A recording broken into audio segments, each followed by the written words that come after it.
Bonjour à tous, bienvenue pour ce nouveau webinaire organisé par le pôle de compétitivité ID for Mobility. Aujourd'hui, c'est Impact de l'IA sur les mobilités.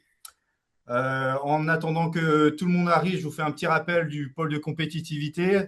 On organise ces temps d'échange avec des intervenants dans le cadre de l'innovation, toujours avec le pôle. Donc, pour rappel, notre cœur de métier, c'est d'accompagner à l'innovation sur des projets en labellisant des projets, en trouvant les bons financements pour vous. On fait des animations aussi, des rencontres physiques et des rencontres en ligne pour vous permettre de faire de la veille et bien évidemment faire en sorte que vous vous rencontriez pour pouvoir aller sur des projets d'innovation en consortium. Pour rappel, le pôle est présent sur la Bretagne, le Pays de la Loire et la Nouvelle-Aquitaine. Et nous avons aussi une troisième activité qui est celle de la transformation des usines, dont l'objectif est la modernisation des outils de production. Donc voilà l'activité du pôle de compétitivité. Bon, pour la plupart d'entre vous, vous connaissez ça. Un petit rappel au Flash Agenda également sur les événements à venir avec le 10 février, un webinaire sur l'IoT et l'IA au service de l'efficacité ferroviaire. On aura un autre webinaire à venir le 13 février sur la diversification, s'organiser pour conquérir de nouveaux marchés. Et un autre webinaire en mars, le 19 mars, pour être précis, avec la digitalisation des chaînes logistiques.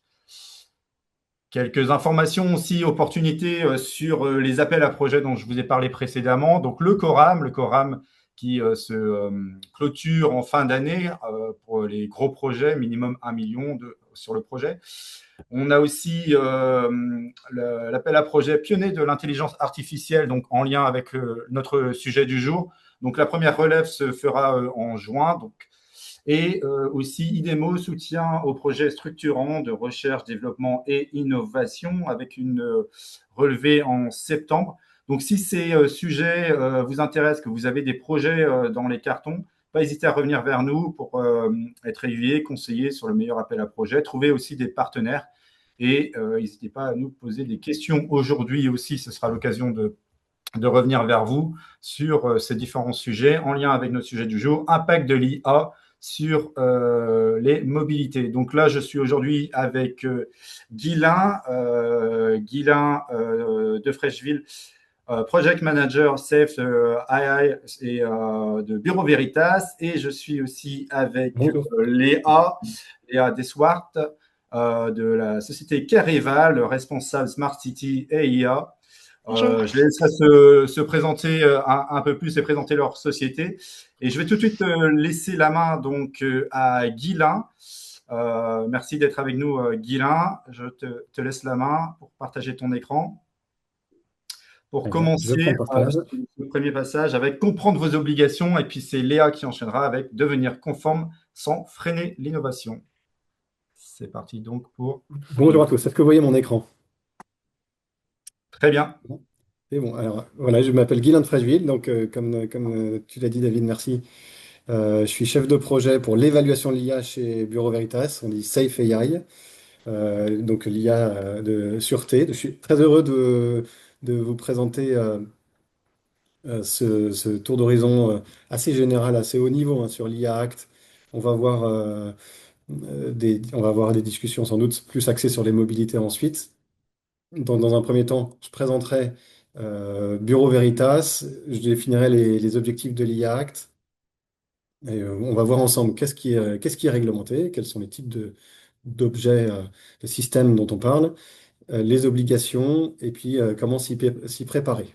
Donc on va avoir un programme riche, et j'espère pouvoir répondre à vos questions ensuite, après l'intervention de Léa. Donc, Bureau Veritas, vous connaissez sans doute cette grande entreprise mondiale. On a 200 ans presque d'existence et donc on aide les entreprises à relever les défis autour de la qualité, de la santé, de la sécurité surtout, autour de la protection de l'environnement, la durabilité. Euh, J'avance assez vite, peut-être on pourra revenir si vous avez des questions. On est un tiers de confiance, une entreprise de test, inspection, certification, et on travaille à la fois en contrôle interne, entre vous et vos autres parties prenantes, soit fournisseurs ou alors vos donneurs d'ordre. Et du coup, on travaille souvent en tierce partie et pour certifier, établir la conformité. Et on est reconnu par les autorités, par le COFRAC, par des organismes nationaux et internationaux. Un petit zoom sur ce qu'on fait dans le domaine des mobilités. D'abord, dans le domaine du ferroviaire, on intervient dans l'évaluation de sécurité et la conformité de projet dans des grandes lignes, des lignes plus petites, les transports urbains. Et on travaille avec les exploitants, les gestionnaires d'infrastructures, donc au niveau des sujets, des enjeux environnementaux, au niveau des sujets sécuritaires. Voilà, j'ai listé ici quelques clients. Et bien sûr, dans d'autres aspects liés à la maîtrise des risques. Par exemple, en cyber, on peut faire des pen tests, des exercices de crise. Dans le domaine automobile, on s'adresse aux OEM et aux équipementiers, y compris en software. Et on travaille aussi avec... on a des laboratoires où on travaille sur des sujets de batterie, d'analyse des matériaux, par exemple. Et notre méthodologie d'accompagnement, c'est aussi la certification, l'accompagnement autour des normes que j'ai listées à gauche. Et entre l'accompagnement et l'évaluation indépendante, on assure une étanchéité dans notre méthode. Et dans les sujets où on accompagne des acteurs autour des machines agricoles, des machines autonomes, voilà, on voit l'IA qui émerge comme sujet lié à la sécurité. Euh, et je rajoute un troisième sujet, puisque en fait, derrière les enjeux automobiles, ferroviaires, et puis il y a d'autres mobilités, on a des machines qui permettent de fabriquer tout ça. Donc là, on a une grande expérience autour du marquage, c'est la conformité qui permet d'avoir le marquage CE, l'inspection. Dans le règlement machine, on a l'IA qui arrive, donc au 20 janvier 2027. On va être soumis à ce nouveau règlement qui définit des obligations spécifiques à l'IA. Donc, ce n'est pas le sujet du jour, nous, on est plutôt IA Act.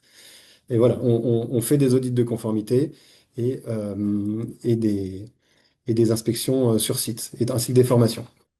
Et pour nous centrer sur le sujet IA et mon domaine, voilà, il y a deux grands pôles, l'évaluation en milieu industriel avec les normes ici que je cite, l'analyse de risque et l'évaluation de la robustesse de modèles. Et puis dans le domaine responsible AI, qui est moins industriel, donc peut-être que ça vous concerne moins, mais voilà, on a tous des chatbots maintenant qui s'installent dans nos entreprises. Donc on travaille avec AWS pour évaluer directement ces agents conversationnels, sensibiliser et faire l'évaluation de maturité par rapport à l'IA Act, et j'y reviendrai. Donc voilà, on a tout ce travail autour de la confiance qui va bien à Bureau Veritas, puisqu'on a pour vocation de donner de la confiance. Donc maintenant, pour parler de l'IA Act, on, on- on va d'abord définir ce que c'est que l'IA. Très rapidement, c'est une technologie qui permet d'imiter le comportement humain, c'est cette vocation-là initiale. C'est très vaste, hein. Il y aurait une manière de le faire en codant des automatismes à la main. Mais à l'intérieur de l'IA, il y a surtout du machine learning où la machine, l'automate va apprendre à partir de données et va intégrer lui-même, définir ses propres règles.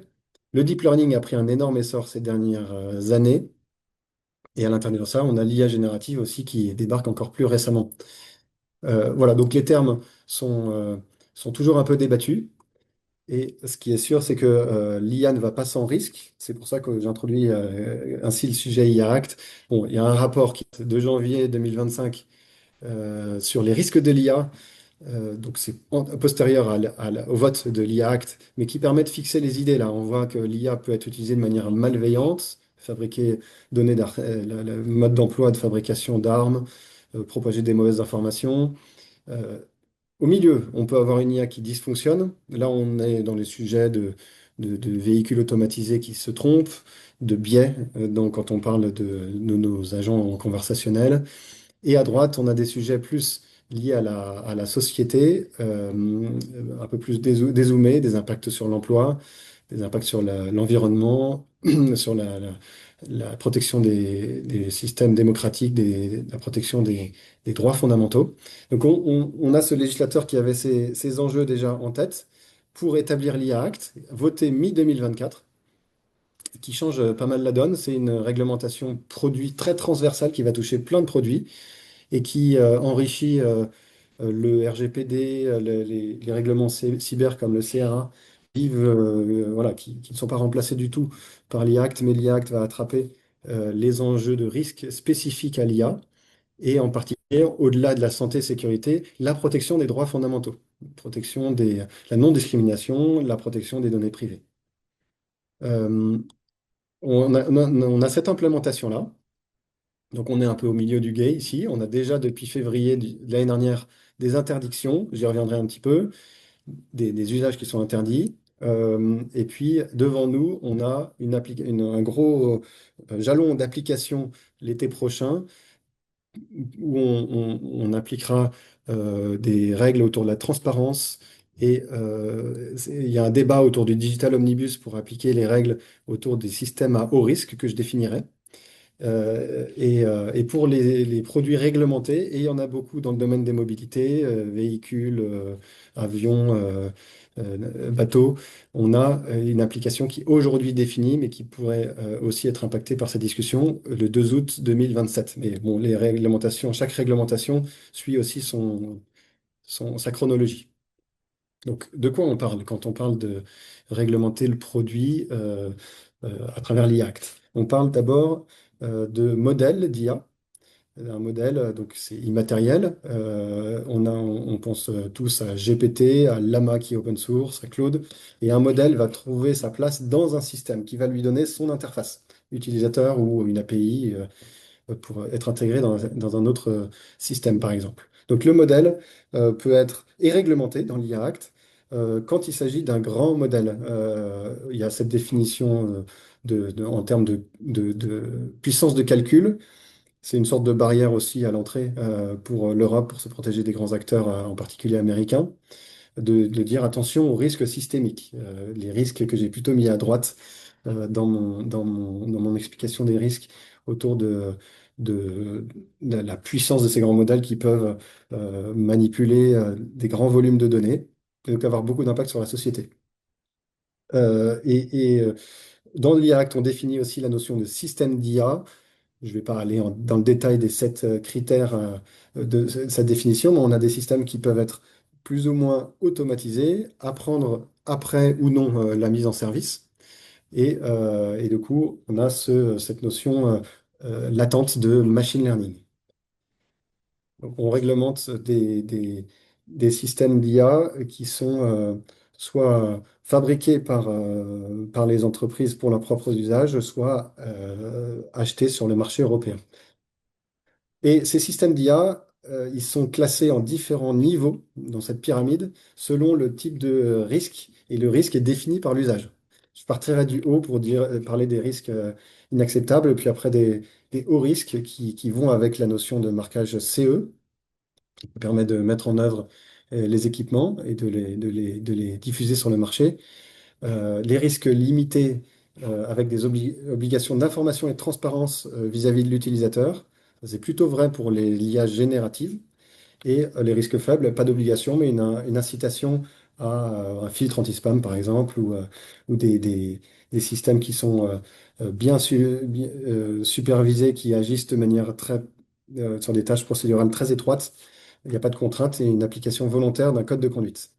Donc pour les pratiques interdites, il y a 8 catégories. Les images, par exemple, les images subliminales qui altèrent le comportement, le scoring social dont on parle beaucoup en Chine, là, vous avez, euh, si vous faites des infractions qui sont détectées dans des caméras dans la rue, vous avez peut-être moins de capacité à faire des emprunts. C'est pas l'option que l'Europe a prise. Et la reconnaissance des émotions, mais dans le cadre du travail ou de la formation. Pour les systèmes à haut risque, alors, ça nous intéresse plus parce que là, on a vraiment beaucoup de règlements liés aux mobilités qui sont appelés. Et on fait référence dans cet article 6 qui définit ce que c'est qu'un système à haut risque à deux annexes importantes. L'annexe 1 où on liste des règlements, des produits réglementés, des règlements dédiés. Et typiquement, voilà, on a ces véhicules, les avions, il y a aussi les ascenseurs, voilà, il y a toute une série de règlements et les machines aussi, les équipements sous pression sur lesquels on a Bureau Veritas qui est organisme notifié. Qu'est-ce qui fait qu'on est un système au risque? C'est qu'on a l'IA qui intervient dans la sécurité de ces équipements, à tel point qu'on doit faire une évaluation de conformité par un tiers, par un organisme notifié. Si c'est déclenché dans le règlement dédié, alors c'est déclenché dans l'IA Act. Et dans le cas 2, alors l'IA Act prend l'initiative de définir qu'on devient système à haut risque si l'IA est utilisée dans 8 domaines. Les 8 domaines, je les ai tous listés. La formulation, elle n'est pas tout à fait celle du règlement. Allez le voir directement. J'ai dû résumer. Mais on a en particulier les infrastructures critiques. On a le recrutement, on a des services essentiels comme l'assurance et la banque. Voilà, donc quand une IA fonctionne de manière relativement autonome dans ces domaines-là, on a des obligations qui découlent du fait qu'on est système à haut risque. Et on a aussi un article 50 qui définit que le fournisseur et le déployeur et l'utilisateur de l'IA, je préciserai ensuite ce que ça veut dire, doivent euh, garantir une transparence, une information utilisateur lorsque l'IA interagit avec l'utilisateur final, avec des personnes physiques. Voilà, donc typiquement un chatbot. Qu'est-ce que ça implique pour donc ce que je disais, les fournisseurs, les déployeurs? Alors, qu'est-ce que c'est d'abord? Un fournisseur, c'est un fabricant du système d'IA, celui qui l'a conçu, qui lui a donné donc son interface système ou utilisateur et qui, dans la plupart des cas, il le met sur le marché. Ou alors il le met en service si c'est pour son propre usage, par exemple. Et il lui donne une marque. Parce que, on peut importer un produit, si on redonne une marque, et ben, on prend le rôle du fournisseur. Pareil, le déployeur, c'est quelque part l'utilisateur final, mais au sens professionnel, l'entreprise qui va dire, voilà, je vais utiliser cette IA. C'est pas moi qui l'ai développé. Et ce déployeur, il va porter un certain nombre d'obligations, d'exigences. Euh, et s'il modifie le système de manière substantielle, il prend la casquette aussi du fournisseur. Donc on se retrouve avec un fournisseur amont et un fournisseur déployeur. Et cette petite slide pour donner juste survoler les obligations qui vont être celles du fournisseur et du déployeur. La partie de gauche, c'est vraiment le cœur du réacteur de l'IA Act. On a une liste d'exigences qui s'appliquent au système, euh, qui sont associées au système d'IA. Le fournisseur doit définir les risques euh, et s'assurer qu'il a un système de gestion de ces risques. euh, Assurer une bonne gouvernance de ces données pour qu'il n'y ait pas de dérive, que les données d'apprentissage typiquement, et elles soient garanties en termes d'exactitude dans une certaine mesure. Enfin, il faut il donne une maîtrise de ça. On n'a pas non plus un zéro, le 0% qui est atteignable en termes d'erreur. La documentation technique, on doit aussi suivre, tenir des registres, assurer la transparence à son déployeur, aux gens à qui il va vendre ce système, et faire en sorte que ce système est monitorable. On puisse facilement voir comment il fonctionne et qu'il signale lorsqu'il y a des mauvais fonctionnements ou des mésusages. Donc ça, c'est la surveillance humaine qui va devoir aussi être mise en place par le déployeur. C'est lui qui est en première ligne pour surveiller son système et s'assurer que, il est utilisé conformément à l'usage attendu par le fournisseur. Et enfin, un article 15 qui est très, très impactant, même s'il est très bref, sur la précision, la robustesse et la sécurité. Et à droite, on a ces exigences, ces obligations plutôt, parce que c'est des obligations qui portent sur les organisations cette fois-ci, sur les entreprises, sur une autorité locale, par exemple, qui peut déployer un système d'IA. Et c'est à lui de modifier son système de gestion de la qualité qu'il avait sans doute préalablement pour intégrer les risques spécifiques à l'IA. Enregistrer les données, coopérer avec les autorités, s'assurer, alors c'est aux fournisseurs de s'assurer que on a le marquage CE et que le système est bien enregistré euh, de manière très centralisée auprès des instances européennes. Un gros contrôle que l'Europe veut avoir sur les systèmes à haut risque. Euh, et on a dans les produits qui concernent plus la mobilité, aviation, véhicules, bateaux, trains que j'ai listés ici, on va être plus concerné par la partie de gauche que par la partie de droite, puisque dans ces règlements dédiés, dans chaque modalité, on va dire, de transport, on a, on a déjà, voilà, on n'a pas toujours, les marquages CE n'est pas pertinent, par exemple, pour la vente des automobiles. On a d'autres mécanismes qui sont mis en œuvre. Voilà, donc en synthèse, on a cette structure-là avec des grosses amendes si on fait des entorses à ce règlement IA. Donc, comment s'y préparer? Et je vais aller très vite. Ces trois étapes qui sont très, très simples à appréhender, hein. D'abord, faire l'inventaire, analyser euh, comment identifier ce que vous avez réellement comme IA, voir quelles données ils utilisent, quels usages ils ont, quels usages métiers ils ont, et définir l'applicabilité du règlement. Donc, j'y reviendrai juste ensuite avec tout ce que j'ai expliqué en termes de rôles, différents niveaux de risque. Ensuite, il faut mesurer les écarts de conformité, sans doute faire des tests, et on en parlera avec Léa, définir un plan d'action, et puis le suivre, se mettre en conformité en ayant en coin de l'œil encore ce digital omnibus qui va impacter le calendrier. Euh, voilà, donc là, là-dessus, on peut vous accompagner. Et puis, pour démontrer la conformité officiellement, il y a encore beaucoup de travail au niveau Europe euh, pour, euh, pour que les bonnes instances soient opérationnelles. Et puis, il ne faut pas oublier que dans ces systèmes très dynamiques, euh, la, la- la réévaluation périodique va être nécessaire. Donc pour la partie applicabilité, il y a ce petit arbre de décision où j'ai juste détaillé les toutes premières étapes. Est-ce que c'est un système? Est-ce que c'est un modèle? Systémique ou pas? Si c'est un modèle, est-ce que c'est une pratique interdite? Voilà, vous voyez, le jargon se met en place pour vous, peut-être doucement, pour savoir si à la fin vous tombez dans la catégorie système à haut risque qui prend pas mal d'obligations, en fait. Et ces obligations dépendent de votre rôle. Pour la partie conformité, c'est encore assez tôt pour implémenter, pour faire la preuve de conformité de l'IA Act. Les décrets d'application, on va dire les normes harmonisées, ne sont pas encore officielles. Du coup, ce qu'on peut faire chez Bureau Veritas, c'est au niveau des agents conversationnels.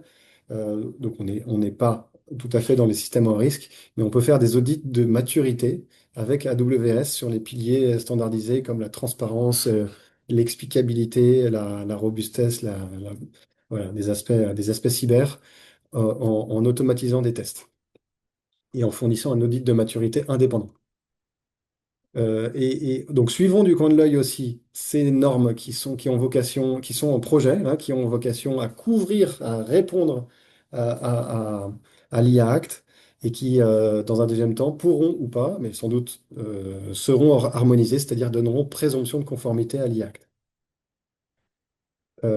Pour conclure, là où on peut vous aider, c'est l'applicabilité, comprendre les enjeux, évaluer les risques, et puis être accompagné dans la maturité vis-à-vis de ces risques, modélisation des risques aussi cyber, et puis dans des tests aussi qui sont au niveau du modèle pour tester sa robustesse avec nos partenaires externes.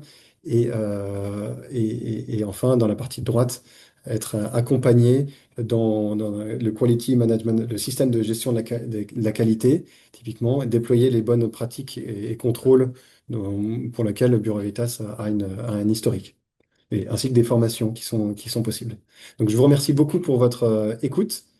Et je passe la parole à Léa pour, Mais, pour La continuer sur ce suite, chemin. ça ouais. marche.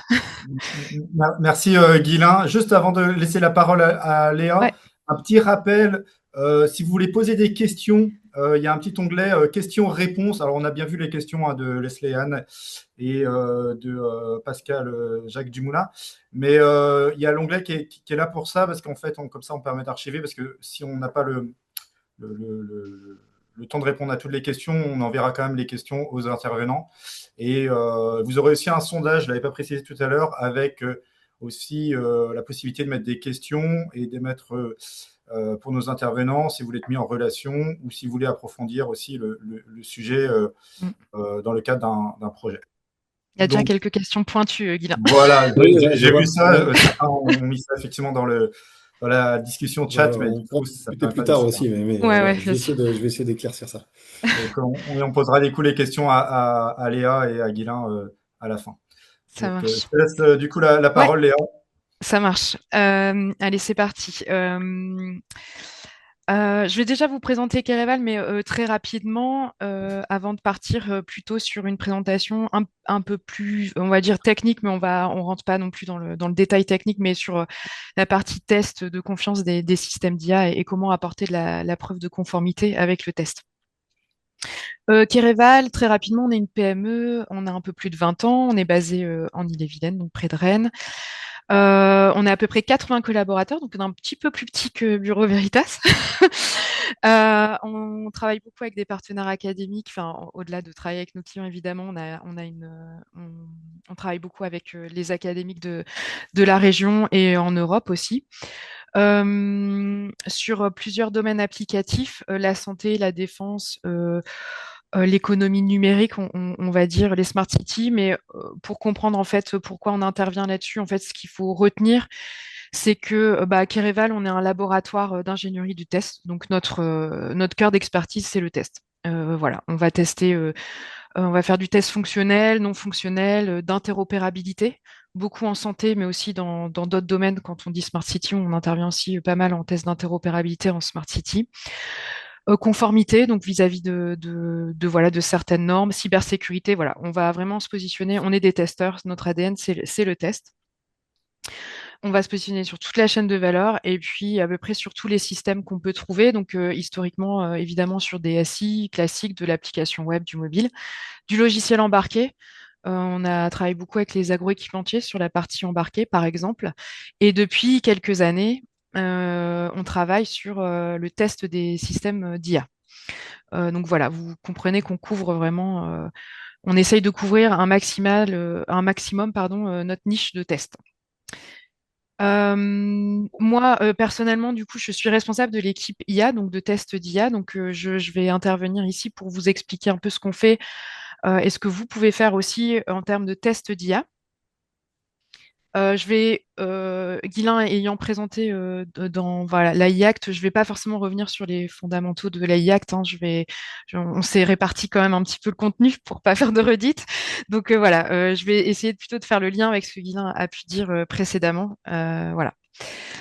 Euh, alors, mon constat sur l'IA dans les secteurs de mobilité, donc évidemment, on parle beaucoup de véhicules autonomes quand on parle d'IA dans les mobilités, mais finalement, pour nous, c'est un petit pan finalement de l'IA dans ce secteur-là, des mobilités qui peut être assez vaste. On va trouver de l'IA quand même maintenant sur pas mal d'applicatifs. De la gestion du trafic, du transport public intelligent, tout ce qui est gestion de flotte aussi et de logistique, sur de la mobilité partagée. Par exemple, alors j'ai mis là vraiment quelques exemples voilà de vue de ma fenêtre, mais aussi tout ce qui est maintenance prédictive et tout ce qu'on peut trouver aussi en usine, en industrie, parce que derrière, quand on parle véhicule, il y a aussi tout ce qui est industriel, donc on va trouver aussi de l'IA sur des chaînes de prod, de plus en plus sur des applications pour l'instant où la sécurité est pas encore en fonction des modèles qu'on va pouvoir appliquer avec des niveaux de risque sécuritaire évidemment plus ou moins élevés. Donc tous les systèmes d'IA qu'on va trouver dans les mobilités ne présentent pas forcément le même niveau de risque, mais quand même sur le secteur des mobilités, il y a quand même souvent, il y a souvent un impact sur la sécurité, comme disait Guilain, sur l'accès aux services ou des libertés, des droits fondamentaux individuels, qui fait qu'on peut souvent se retrouver dans un questionnement de système à haut risque. Parce que l'IA, finalement, euh, l'IA Act réglemente pas forcément l'IA en soi, mais son usage, dans quel contexte l'IA va être déployée. Et du coup, il faut vraiment avoir cet aspect niveau de risque à déterminer avant même de se lancer dans quelle preuve de conformité je vais devoir produire. Donc c'est vraiment ce que Guylain disait, une première étape étant de bien définir le niveau de risque de son système d'IA. Bon là, je vais peut-être pas m'attarder. L'IA, comme vous l'avez compris, introduit des obligations plus fortes pour les systèmes d'IA au risque, une logique de preuve à produire aussi tout au long du cycle de vie, c'est-à-dire au développement et post en déploiement, enfin post marché. Comment on maintient les performances du système d'IA dans sa vie. En fonctionnement en conditions réelles et des exigences plus accrues, alors de fiabilité évidemment, mais aussi de transparence, voilà, des choses qu'on voyait un petit peu moins avant, notamment sur les systèmes d'IA à plus faible risque. La transparence, par exemple, va être importante. Donc une fois qu'on a dit tout ça, une fois qu'on se dit que ok, on va être impacté par la IA, comment on va pouvoir apporter les preuves de conformité réglementaire pour les systèmes d'IA qu'on développe, qui peuvent être complexes, qui peuvent être évolutifs et surtout déployés en conditions réelles, donc avec cet aspect aussi d'IA en conditions réelles. Nous, notre parti pris étant, évidemment, puisqu'on fait du test, que si on teste bien ces systèmes tout au long du cycle de vie, on peut plus facilement apporter des preuves de conformité réglementaire. En tout cas, on peut plus facilement appréhender ces sujets-là. Évidemment, je prêche pour ma paroisse puisqu'on est des testeurs et qu'on aime le test. Mais voilà, moi, c'est quelque chose, en tout cas, euh, pardon. C'est quelque chose, en tout cas, qu'on peut appréhender d'ores et déjà, même si l'IA Act est tel qu'il est, même si les normes harmonisées sont pas encore sorties, on peut quand même tester ces systèmes d'IA. Évidemment, vous faites des tests de performance quand vous développez de l'IA. C'est votre base, c'est de savoir si votre système fonctionne. Après, voilà, vous pouvez aller plus loin dans les tests de vos systèmes, notamment dans une visée de conformité vis-à-vis de l'IA Act et de certaines normes. On parle beaucoup d'IA de confiance. Nous, on en parlait avant l'IA Act, évidemment. Qu'est-ce qu'on met derrière IA de confiance? Alors, on va tout savoir plus ou moins, enfin, quand on fait du test, quand on fait voilà, de la certification, on va tout savoir plus ou moins les mêmes définitions. L'IA Act vient du coup un peu uniformiser tout ça avec ses propres définitions. En tout cas, on va retrouver les performances, et ça, c'est quelque chose que en tout cas, vous y intéressez en tant que développeur ou même intégrateur de système d'IA, vous allez tout de suite vous intéresser aux performances du système. C'est forcément la première chose que vous allez regarder. Vous allez déployer, développer ou acheter un système qui doit être performant. Ce qu'il faut savoir, c'est que derrière, il y a d'autres définitions. Il y a d'autres briques en fait qu'on peut aller regarder.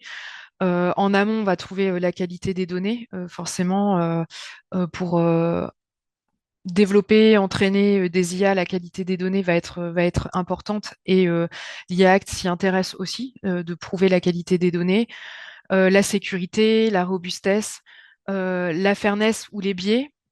Voilà, voilà, on travaille par exemple beaucoup en santé, Kereval, tout ce qui est fairness et biais sur les systèmes d'IA va être forcément quelque chose d'important et impactant. L'explicabilité et le contrôle des dérives. Donc comment on fait et on prouve qu'on maintient son système d'IA avec les mêmes performances en conditions réelles.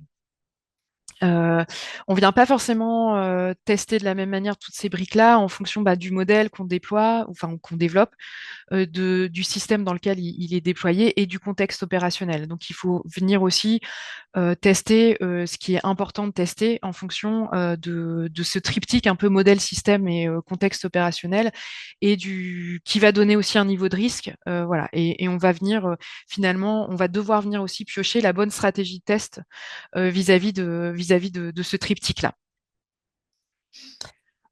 C'est quoi des preuves de conformité? Donc évidemment, on va pouvoir. Alors, on a parlé du système de qualité, enfin de la documentation autour de la qualité. On on va pouvoir aussi apporter des résultats de tests, forcément, c'est ce que nous, on va pouvoir apporter en tout cas et aider à apporter. L'analyse de risque, c'est aussi voilà, des documents qui vont être importants pour la constitution des dossiers de conformité. Voilà, des rapports d'évaluation, de la documentation technique. Au-delà de la documentation du système qualité, il y a aussi toute la documentation technique. Après, l'AI-Act, c'est un peu pour simplifier, hein, vraiment, ça va être le quoi, les normes harmonisées vous aider à faire le comment. C'est-à-dire comment on va pouvoir venir tester certaines propriétés. Appliquer une norme harmonisée, ça va permettre de créer une présomption de conformité aux exigences de l'AI-Act. Donc les normes harmonisées vont vraiment être importantes aussi dans l'implémentation de l'AI-Act et pour vous, pour apporter des preuves de conformité. Alors, elles ne sont pas toutes là, elles ne sont pas là même encore harmonisées, mais des normes existent. Vous pouvez déjà vous appuyer sur les exigences de l'AI Act comme il est écrit. Ça vous donne quand même des indications sur ce qu'il faut aller tester. Il y a des normes qui existent aussi pour vous aider à tester vos systèmes d'IA, même si elles ne sont pas harmonisées. Ça vous permet quand même de vous mettre en ordre de marche pour bien tester vos systèmes. Vous pouvez, voilà, l'idée c'est aussi de tester et documenter de manière proportionnée au risque, évidemment. On revient toujours à ce niveau de risque, hein, qui est important. Et puis, vous pouvez déjà commencer à structurer la traçabilité, évidemment, de vos tests, vos cahiers de tests, etc. Donc, l'idée c'est de pas attendre finalement le d'être face au mur en fait pour commencer à bien faire les choses parce que vous testez sûrement déjà vos systèmes. Maintenant, il s'agit de le faire en conformité aussi avec la réglementation qui va arriver. Alors, j'ai pris quelques exemples. Alors, j'ai pas l'heure en face de moi. Alors, si je suis trop longue, David, je t'en signale. Alors, j'ai commencé par Ouais. J'ai commencé par quelque chose que vous connaissiez bien, évidemment. Je suis sûre que vous faites tous bien. C'est de bien spécifier vos systèmes. C'est-à-dire que bien spécifier, ça vous permet aussi de bien les tester. Alors, me suis permis de mettre cette slide où j'espère que vous vous dites tous, bien sûr qu'on spécifie bien nos systèmes, parce que nous, on est des fois confrontés à des systèmes qui sont, alors on va dire que quand même surtout sur des systèmes d'IA à faible risque, voilà, sur des choses qui sont pas forcément à haut risque. La spécification, c'est souvent un POC d'IA qui se retrouve en prod et sur lequel on n'a pas forcément hyper bien spécifié. Alors, on a souvent spécifié ce qu'il pouvait faire, on a un peu moins spécifié le système comme ce qu'il ne devait pas faire, ou voilà, on ne s'attend pas à ce qu'il soit performant dans tel ou tel cas d'usage. Donc, c'est juste une petite parenthèse en disant spécifiez bien vos systèmes, vous pourrez les tester d'autant plus facilement. Nous, face à tout ça, on a mis aussi en place certaines méthodologies de spécification qui s'appuient sur l'ODD, donc l'Operational Design Domain, que vous devez connaître dans le domaine mobilité et industriel. On part de là et on élargit un peu la méthode. Ça ou une autre méthode. En tout cas, l'idée, c'est vraiment de bien spécifier l'usage prévu, le contexte réel d'exploitation, les situations à risque, les cas limites, etc. Ce qui vous permet aussi de bien constituer vos jeux de données d'entraînement, de validation, de test. Voilà, c'est un peu la base. Maintenant, une fois qu'on dit ça, si je rentre un petit peu plus dans ce qu'on peut tester, c'est vraiment un aperçu, hein, parce que derrière, il y a des outils qui existent, il y a des méthodologies de test qui existent, hein. Il faut savoir, en fait, bien choisir ces méthodes de test et certes, des fois les customiser un peu en fonction du système ou du modèle qu'on a, mais il y a de l'existant. Enfin voilà, il y a quand même de l'état de l'art et de l'existant et de l'outil qui existe. Sur la partie robustesse, l'idée c'est d'identifier les limites de fonctionnement du système. Donc, on va pouvoir faire des tests en conditions dégradées, des tests hors distribution, donc qu'on appelle OOD, out of distribution. Donc, ça, c'est des choses que vous pouvez voir assez régulièrement. Des tests de stabilité, de sensibilité aux perturbations. Nous, on a beaucoup travaillé, par exemple, sur les tests métamorphiques. Je mets une petite image juste après. Donc, l'idée, c'est de venir jouer avec les données pour voir si on intervient sur les données, on vient changer les données. On vient modifier un petit peu les données, comment le système se comporte. Par exemple, j'ai pris un petit exemple un peu fil rouge sur de la détection d'objets ou de piétons, enfin d'objets, on va dire, par exemple, sur base de ça. Là, l'idée de cet exemple-là, c'est par exemple si on part sur du computer vision qui doit faire de la détection d'objets, ben, est-ce que l'objet est toujours détecté? Dans quelles conditions? De nuit, sous la pluie? Est-ce que si l'objet est partiellement masqué, il le détecte? Et si on change de hardware, si on change de caméra ou de capteur, est-ce que mon modèle, mon système est toujours aussi performant? Est-ce qu'il n'y a pas des faux positifs, faux négatifs, etc. Donc, robustesse et performance vont toujours un peu toujours un peu de pair, la robustesse allant un peu au-delà de la performance. Et puis bah là, parce que en fait, j'ai pris cet exemple parce que c'est imagé et des fois c'est un peu compliqué de présenter des résultats de test quand c'est pas forcément très imagé. On a travaillé par exemple sur du test métamorphique sur du computer vision où l'idée c'était que si on changeait du hardware de la caméra bah, et qu'on venait appliquer certains bruits, plus de flou, moins de flou, etc., de la pixelisation, comment un système pouvait se comporter et on vient du coup définir un peu la sensibilité du système à son hardware. Voilà, c'est vraiment pour exemplifier ce qu'on peut faire. Et sur du computer vision, c'est toujours un peu plus sympa de montrer des images. Donc, cybersécurité, c'est important. Ils le mettent dans le même article que la robustesse et l'accuracy. Évidemment, comment le modèle résiste aux attaques, ce qui peuvent cibler les données, le modèle, le système. Voilà, comment le système adopte, quel comportement le système peut adopter en cas d'anomalie ou d'attaque. Donc là, on va pouvoir jouer sur des techniques de test cyber qui vont être du data poisoning, par exemple, si on injecte des données malveillantes, de la perturbation adversariale, donc du prompt injection. Alors ça, c'est plutôt pour les LLM, mais en fait, on teste la cyber de tous les modèles. Hein. Et là, en fait, c'est de la robustesse face aux entrées anormales ou manipulées. Donc c'est là où potentiellement, ça peut rejoindre un aspect un peu robustesse. Et là, nous, on avait travaillé aussi pas mal sur de l'adversarial. Bon, là, c'est pareil, c'est un peu imagé. L'idée, c'est de voir en fait comment on évalue si la capacité de patch en fait à perturber les systèmes de détection. Donc, comment en manipulant l'image, en mettant certains patchs, certains attaquants peuvent perturber des systèmes.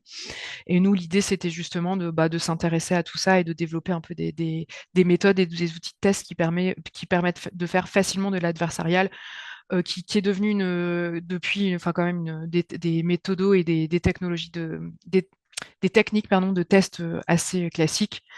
Et voilà. Donc là, c'est pareil, c'est assez imagé. Donc on peut voir qu'en rajoutant voilà certains patchs, eh ben, on détecte plus certains objets sur les images. La qualité des données, j'aurais peut-être dû la mettre d'ailleurs en avance dans l'ordre. Est-ce que les données sont pertinentes au regard de l'usage prévu? Est-ce qu'elles sont représentatives des conditions réelles d'exploitation? Est-ce qu'elles sont suffisantes? Est-ce que les datasets que vous constituez pour entraîner, valider, tester, parce que vous savez tous qu'il y a ces 3 datasets de base, sont bien constitués, sont suffisants, sont cohérents? Est-ce que vous tracez bien les données de vos datasets voilà, d'entraînement, etc.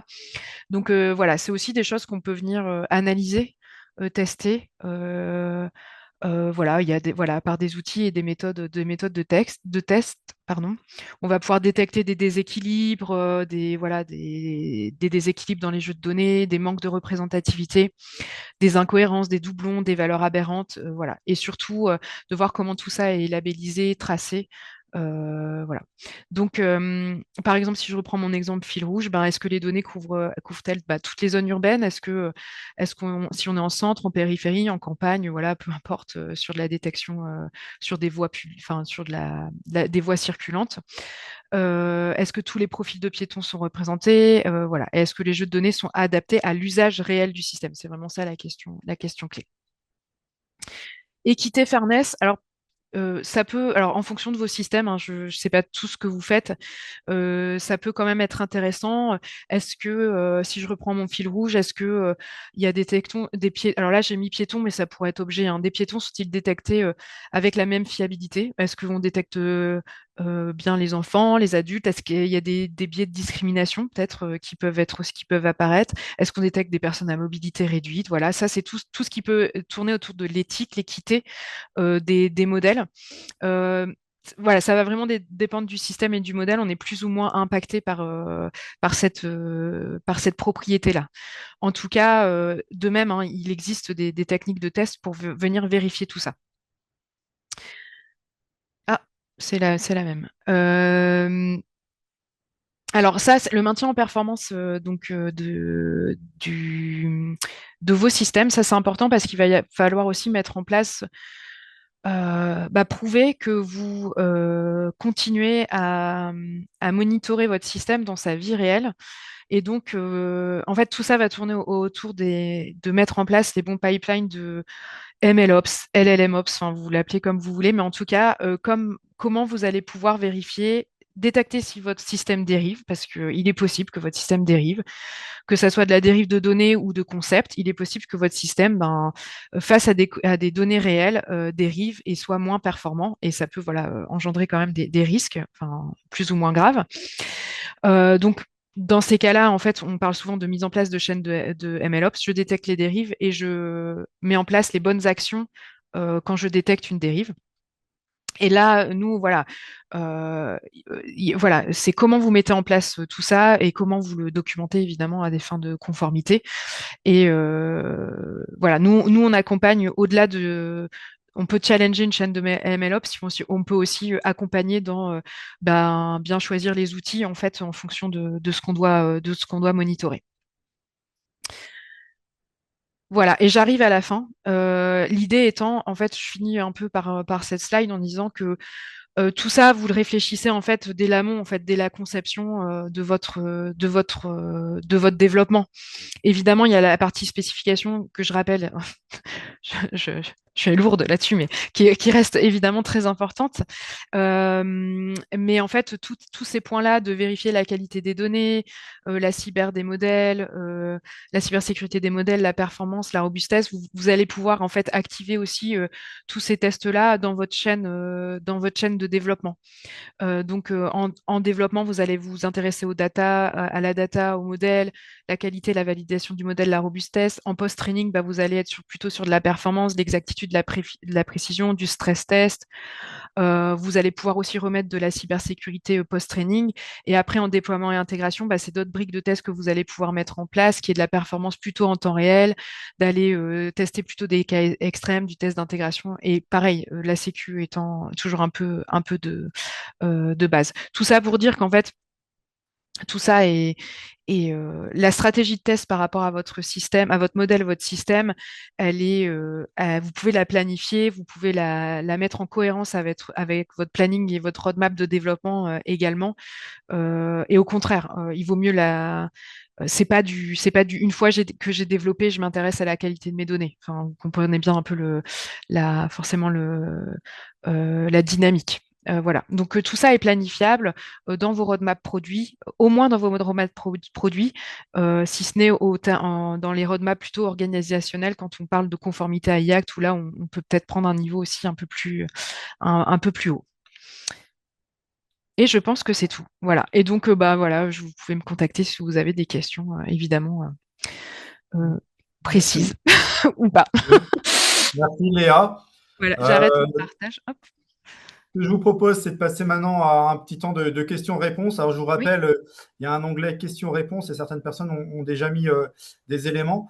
Je vais commencer directement avec une question qui a été posée par Jérôme. Alors, j'ai vu que Guilain a déjà répondu, donc comme ça ira assez vite.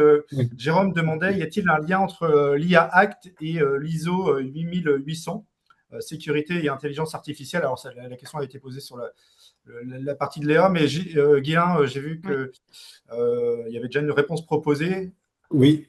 Ouais.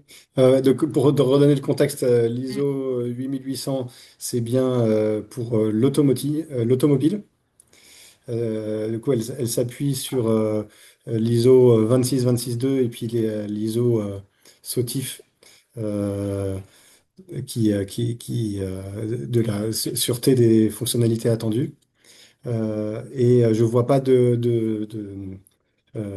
réflexion commune qui aurait été menée hein, à ma connaissance. Mais en fait, quand on regarde ce que demande l'IA Act, par exemple dans ce que je citais, la maîtrise des données et la, la robustesse, la précision.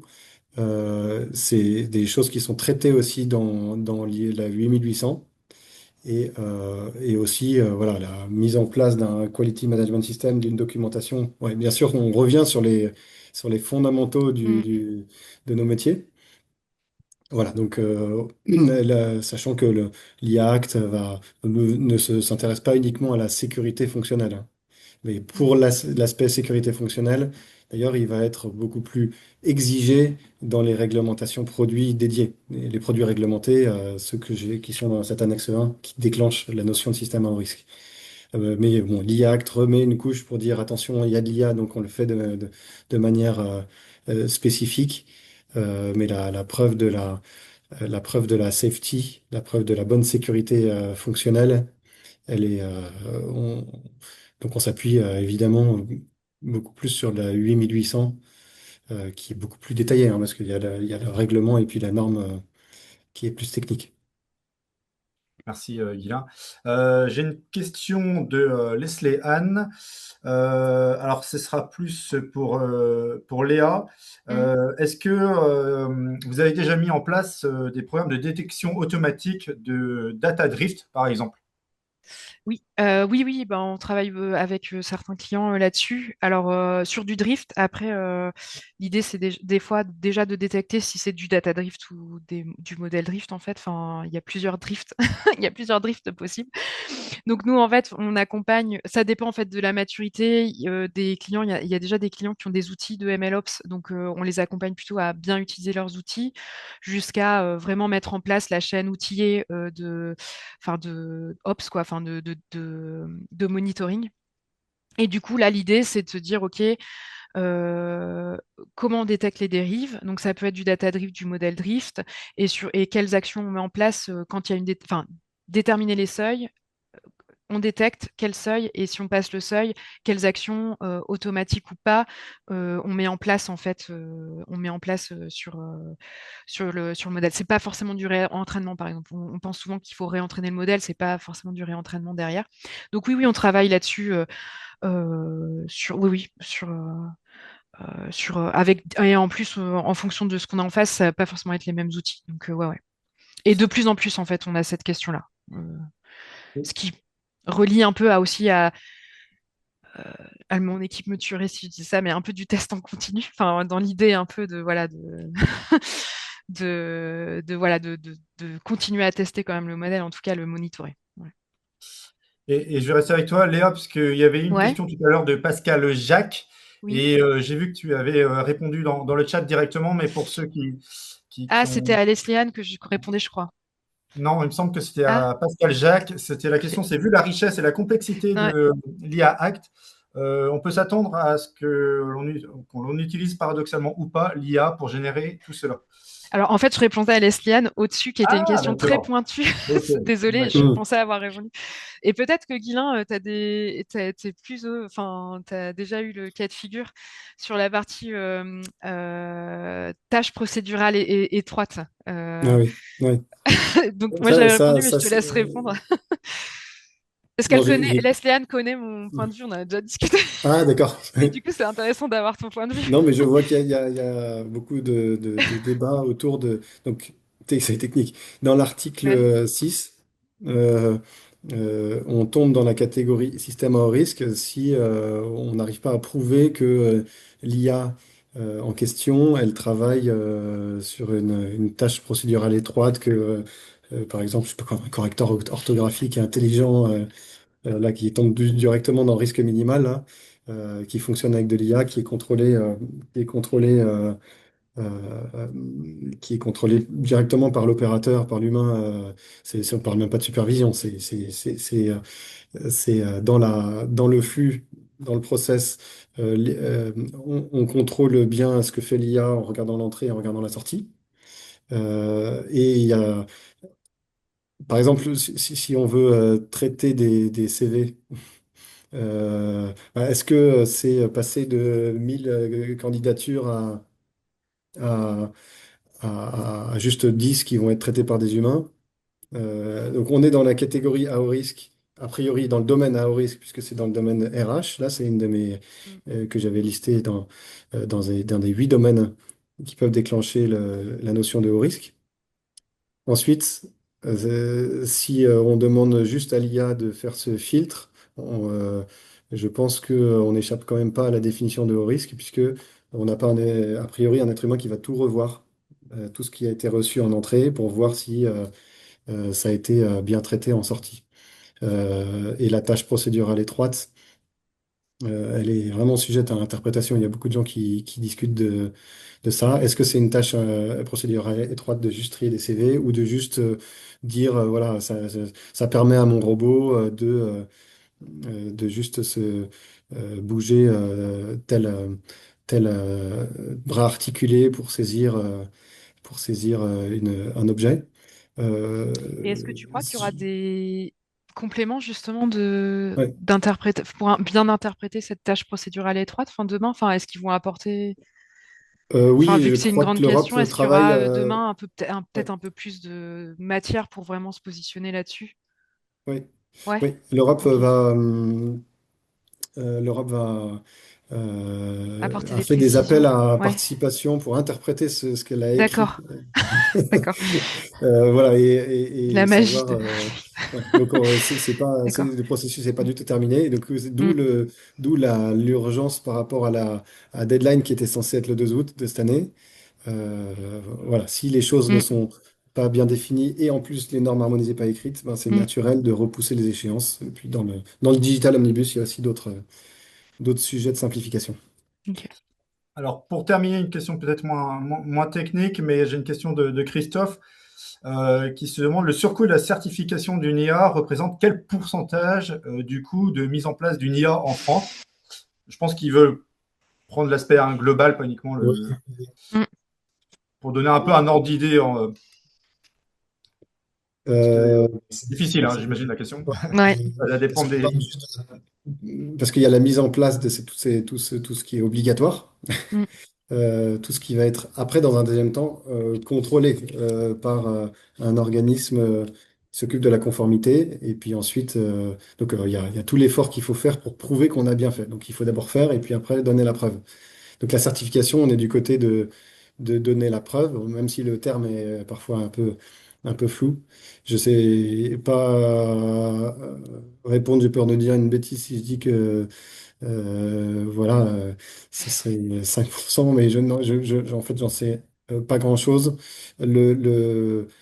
Euh, voilà, ce qui est demandé, tous les reproches qu'on peut faire à l'Europe de mettre des barrières à l'innovation, de mettre trop de surcoût, effectivement, par rapport à d'autres endroits du monde, c'est qu'en fait, on a une certaine lourdeur administrative, certes, mais ce qui est demandé, ça rejoint ce qu'il faudrait faire pour tout simplement ne pas mettre à risque nos utilisateurs finaux. Donc, même s'il n'y avait pas ce coût de la certification, il faudrait quand même concevoir sur et faire cette surveillance aussi post mise sur le marché. Mais on Oh, pourra en discuter avec Christophe. mm. ok, eh bien, Euh, merci Christophe. Pas hésiter et à répondre au sondage qui va arriver et ouais, se manifester. Pour avoir des retours aussi, éventuellement vous signaler si vous avez des projets. On va s'arrêter là. On pourra dire que effectivement l'innovation se fait toujours dans un cadre et cet IA Act est là pour cadrer notamment l'usage pour les utilisateurs finaux. Et en tout cas, je remercie les deux intervenants, Léa et Guylain, d'être venus ce matin, d'avoir répondu aussi aux questions. Et puis, bah, je vous souhaite une bonne journée. À bientôt. Et puis, aux personnes qui ont suivi, pas hésiter à se signaler donc, dans le sondage que vous allez recevoir. Et je vous dis à bientôt et à une prochaine. Au revoir. Merci, merci merci à beaucoup. tous. Au revoir. Au revoir.